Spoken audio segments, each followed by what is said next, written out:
Кәрим Тинчурин театры артистлары яңа спектакль өчен танго, вальс бириге өйрәнгән труппа музыкаль комедия әзерләй. Бер очрашу бер гомер дип исемләнгән спектакль Фәнис Яруллин пьесасына нигезләнгән. Репетициясен хәбәрчебез Лейсан Вафина күреп кайтты. Сүз сайын мәзәк һәм уенкелеккә Фәнис Яруллинның теле оптимистик, юморга бай. Бер очрашу дөрестән дә үзе бер гомер. Тамашачы спектакльгә килгәч, моңа тагын бер кат инаначак. Әсәр якты төсләре җиңеллеге белән җәлеп итә.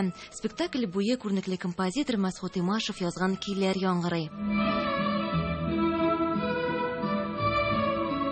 Игътибар үзәгендә ике гаилә. Байларга гомер бакый акча җитми, киләчәк өчен ут йотып яшиләр. Икенче гаиләнең матди ягы кыенрак булса да, өч балалар белән бергә бәхетле көн күрәләр. Режиссер аларны фәрештәләргә тиңли.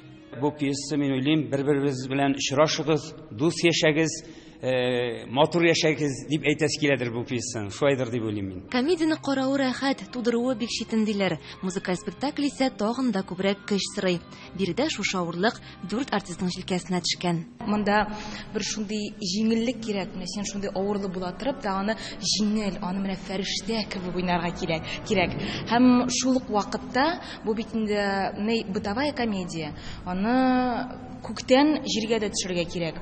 Без бер күренештә фәрештәләр булсак, икенче күренештә, инде калган күренештә без шундый гадәти тормыштагы гаилә инде. Резидә Салахова үзеннән шактый өлкәнрәк яшьтәге хатын ролендә. Әлеге образны тудырганда, менә үзеңне өлкәнрәк күрсәтү өчен, ул белмим инде. Безгә режиссер һәрвакыт әйтә, шинама түбән тавыш белән сөйләшкән кеше визуально да олырак, зуррак булып күренә сәхнәдә ди. Шуңа күрә миңа тавышымны да түбән әйтергә, түбән тембр эзләргә туры килде. Аның инде йөреше дә бүтәнрәк, ул шундый фитнес-леди булгач инде. Үз-үзен тотышы, күз карашлары, иреннәрен тотышы барысы да үзгә, шуңа күрә менә шуларның барысын да эзләргә туры килде. Спектакль Тинчурин театрының туган көненә дип әзерләнгән. Премьераны 6 һәм 7 ноябрь көннәрендә күрсәтәчәкләр. Лейсан Вафина, Лилия Медубаева, Яңа гасыр каналы.